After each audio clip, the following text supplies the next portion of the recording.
The important thing for me as a test driver was that the car was well represented in the game and felt and behaved just exactly like the 720S.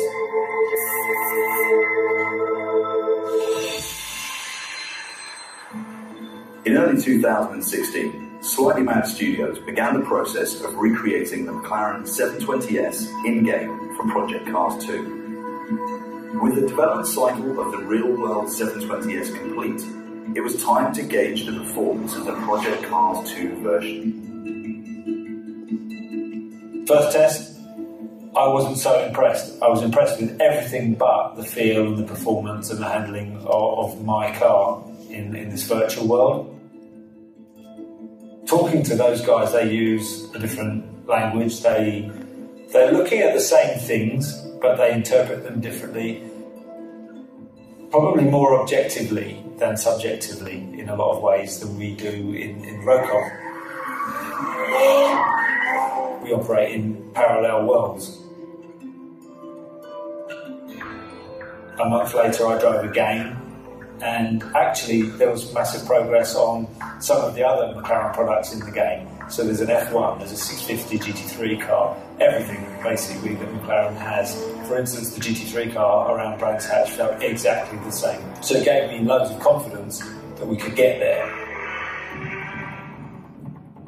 But the complexities of the 720S are staggering, so it was time to bring the key figures to London for one final test. Our systems have traditionally worked around typical cars with, passive springs and dampers. The McLaren system is completely active and it's adapting every 5 milliseconds, I believe it is. So we're finding a way to adapt our systems to mimic what they are doing in the real car. It's been an interesting challenge.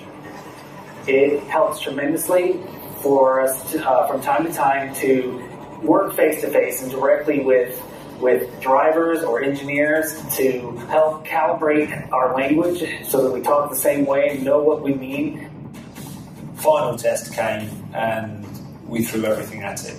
We had guys flying in from America, from the gaming company. We had the vehicle dynamics expert from McLaren Automotive. We had Pirelli test engineers, people that I work with developing this car in reality, all around the same piece of equipment, all around the same software, all around the same calibrations, and it was fantastic. I hadn't realised really how much depth they go into the physics of the car models.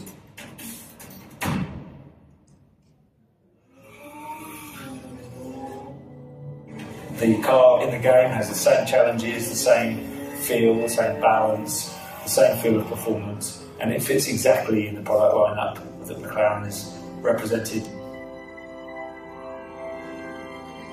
I've gone from being quite sceptical, quite uncomfortable, to being extremely impressed with how accurately you can represent something that's taken years of development on test tracks around the world, and we've now created that in a game. The 720S in Project Cars 2 is as close as you can get to driving the real thing. I'm Chris Goodwin, McLaren Chief Test Driver.